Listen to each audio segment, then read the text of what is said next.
Hello friends, मेरा नाम है गौरव और आप देख रहे हैं आपका स्टडी चैनल। तो जैसा कि आप सभी जानते हैं कि आईएएस ऑफिसर सोसाइटी में एक पावर का एक सिंबल माना जाता है।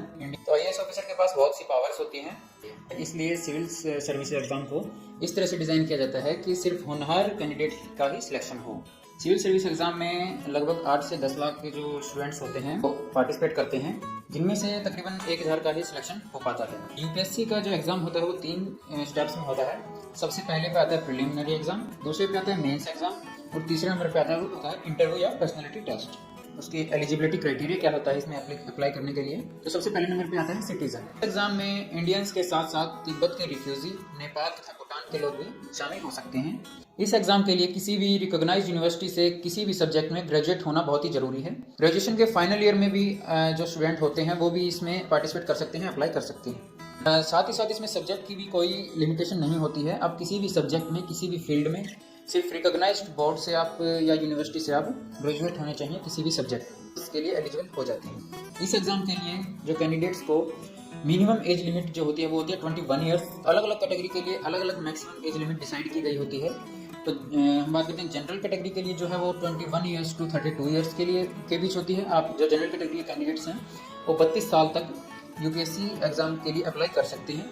ओबीसी के लिए 21 साल से लेकर 35 साल तक के जो कैंडिडेट वो अप्लाई कर सकते हैं। एससी व एसटी के लिए इसमें 21 साल से लेकर 37 जो एज है उस तक कितनी बार भी आप अप्लाई कर सकते हैं, कोई लिमिट नहीं है। हम चलते हैं फीस पर बात करते हैं। तो जनरल और बैकवर्ड क्लास के लिए जो मेल कैंडिडेट के लिए जो फीस है वो है 100 रुपीज़ और फीमेल कैंडिडेट के लिए कोई भी फीस नहीं लगती है, वो बिल्कुल फ्री ऑफ कॉस्ट है।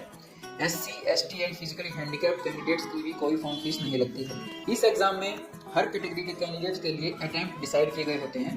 अटेम्प्ट का मतलब है कि किसी भी कैटेगरी के स्टूडेंट्स इस एग्जाम में कितनी बार शामिल हो सकते हैं, कितनी बार वो एग्जाम दे सकते हैं। तो जनरल कैटेगरी के लिए 6 अटेम्प्ट डिसाइड किए गए होते हैं। ओबीसी के लिए 9 अटेम्प्ट होते हैं और एससी एसटी के लिए वो कितने भी अटेम्प्ट कर सकते हैं 37 ईयर्स ऑफ एज तक। और मेन बात जो नोट करने वाली बात है, ध्यान देने वाली बात ये है कि फॉर्म भरने को अटेम्प्ट काउंट नहीं किया जाता है। मतलब कि अगर आपने फॉर्म फिल कर दिया है तो वो आपके अटेम्प्ट में काउंट नहीं किया जाएगा। प्रीलिम्स एग्जाम के किसी भी एक एग्जाम में शामिल हो जाते हैं, अगर आप कोई भी एग्जाम देकर आ जाते हैं तो उसको अटेम्प्ट मान लिया जाता है। यूपीएससी इस एग्जाम को 2 स्टेप्स में करता है। पहला स्टेप होता है प्रिलिमिनरी एग्जाम, सेकंड स्टेप होता है वो होता है मेंस एग्जाम। प्रीलिम्स एग्जाम जो होता है वो सबके लिए कॉमन होता है। इसके मार्क्स जो है फाइनल मेरिट लिस्ट में भी नहीं जोड़े जाते हैं। प्रिलिमिनरी एग्जाम जो होता है वो सिर्फ कैंडिडेट के नंबर्स को कम करने के लिए किया जाता है। मतलब कि अगर जैसे हर साल 8 से 10 लाख अप्लाई करते हैं तो उसमें से जिन्होंने प्रीलिम्स क्वालिफाई किया वही मेंस में जा पाते हैं। तो वो सिर्फ एक क्वालिफाइंग एग्जाम होता है।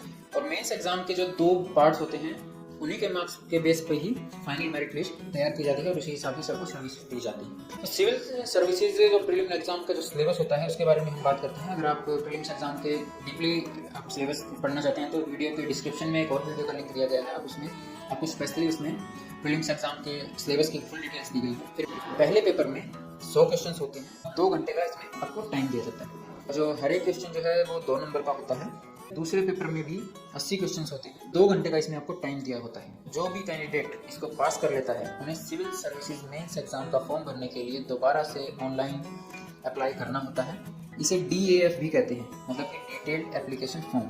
डिटेल्ड एप्लीकेशन फॉर्म भी इसको बोला जाता है। मेंस एग्जाम में जितने भी पेपर्स होते हैं, जितने भी एग्जाम सब्जेक्टिव होते हैं, जबकि प्रीलिम्स में ऑब्जेक्टिव होते थे, मेंस में सब्जेक्टिव होते हैं। और सभी की जो टाइम लिमिट होती है वो 3 घंटे की होती है। सिविल सर्विसेज मेंस एग्जाम में टोटल 9 पेपर होते हैं। इंग्लिश और जो जनरल लैंग्वेज होती है उनका एग्जाम होता है वो सिर्फ क्वालिफाइंग होता है, जैसे आपका प्रीलिम्स में CSAT होता है। जो मीडियम आपने फॉर्म भरते टाइम फिल किया होगा, मतलब कि हिंदी मीडियम, इंग्लिश मीडियम जो भी आपने फिल किया होगा उसी मीडियम में आप एग्जाम दे सकते हैं। और किसी भी मीडियम में अगर आप एग्जाम देते हैं, जैसे आपने इंग्लिश मीडियम भरा है और आप आंसर लिख रहे हैं हिंदी मीडियम में, तो वो एग्जाम वो पेपर आपका चेक ही नहीं होगा।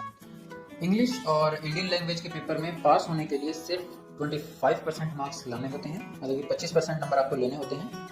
ये दोनों पेपर 300 नंबर के होते हैं और बाकी सभी पेपर जो होते हैं वो 250 नंबर के होते हैं, मतलब कि 250 नंबर के जो बाकी के पेपर्स होते हैं। सिविल सर्विसेज मेंस एग्जाम में कुल 9 पेपर होते हैं, टोटल मिलाकर 9 पेपर। इस एग्जाम में ये बात बिल्कुल भी मायने नहीं रखती है किसी कैंडिडेट को कितने अंक मिले हैं या कितने मार्क्स गेन किए हैं, कितने अंक हासिल हुए हैं। इम्पोर्टेंस सिर्फ इस बात की है कि किसी भी कैंडिडेट को उसके साथ में पार्टिसिपेट किए गए कैंडिडेट्स को कॉम्पिटिटर्स के कंपैरिजन में कितने कम या ज़्यादा नंबर मिलेगा, कितने अंक मिलेगा।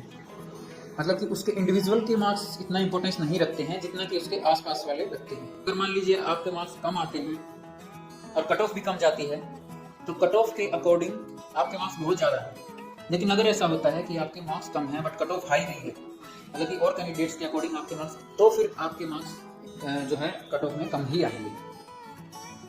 सिविल सर्विसेज मेंस एग्जाम में जो सिलेक्टेड कैंडिडेट्स होते हैं, टोटल वैकेंसीज में से 2.5 गुना ही कैंडिडेट जो सिलेक्ट किए जाते हैं। ये जो है सिविल सर्विसेज का जो सबसे मुश्किल और सबसे मेन स्टेप होता है।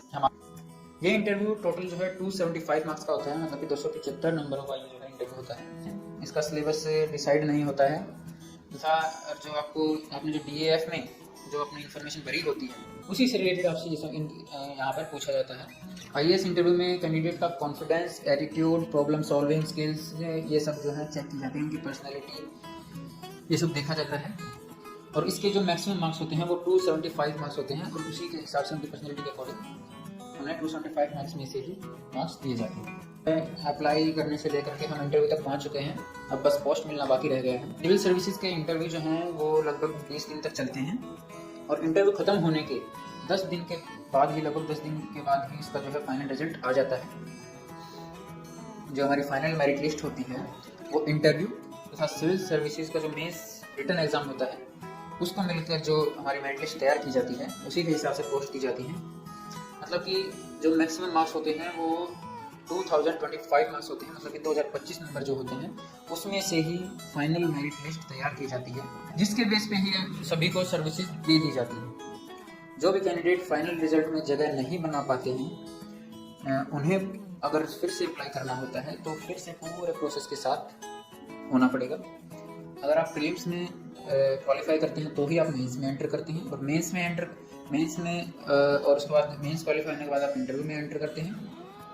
जो फाइनल मेरिट लिस्ट होती है वो मेंस एंड इंटरव्यू के बाद ही, इंटरव्यू के मार्क्स को कलेक्ट करके ही आपकी फाइनल लिस्ट रेडी की जाती है। अगर आप किसी भी एक स्टेज पर डिस्क्वालीफाई हो जाते हैं तो आपको अप्लाई करके फिर से आपको प्रीलिम्स एग्जाम देना होगा, जनरल स्टडीज़ का और CSET का, फिर से वही प्रोसेस स्टार्ट होगा। तो ये आपका था फॉर्म भरने से लेकर के और सिलेक्शन तक का सफ़र। उम्मीद करता हूँ आपको ये वीडियो पसंद आई होगी, और अगर अच्छी लगी है तो इसे लाइक ज़रूर कीजिएगा, अपने फ्रेंड्स के साथ शेयर भी करें। हमारे चैनल को सब्सक्राइब करना बिल्कुल भी ना भूलें। हम आपके लिए और भी इसी तरह की वीडियोस लाते रहेंगे, और पहले भी लाते रहे हैं। और भी इसी तरह की वीडियोस को देखने के लिए वीडियो के डिस्क्रिप्शन में जाके आप लिंक पर क्लिक करके देख सकते हैं। कोई भी सवाल हो, कोई भी किसी तरह के सजेशंस हो तो आप कमेंट में लिख के दे सकते हैं, और अपना फीडबैक देना बिल्कुल भी मत भूलिएगा। आपने इस वीडियो से क्या सीखा, आपके लिए कितनी हेल्पफुल रही है। सो उम्मीद करता हूँ आपको इसके अलावा और कोई जानकारी आपके लिए बाकी नहीं बची होगी जो मैंने इस वीडियो में दे दी है। So thanks for watching, have a nice day.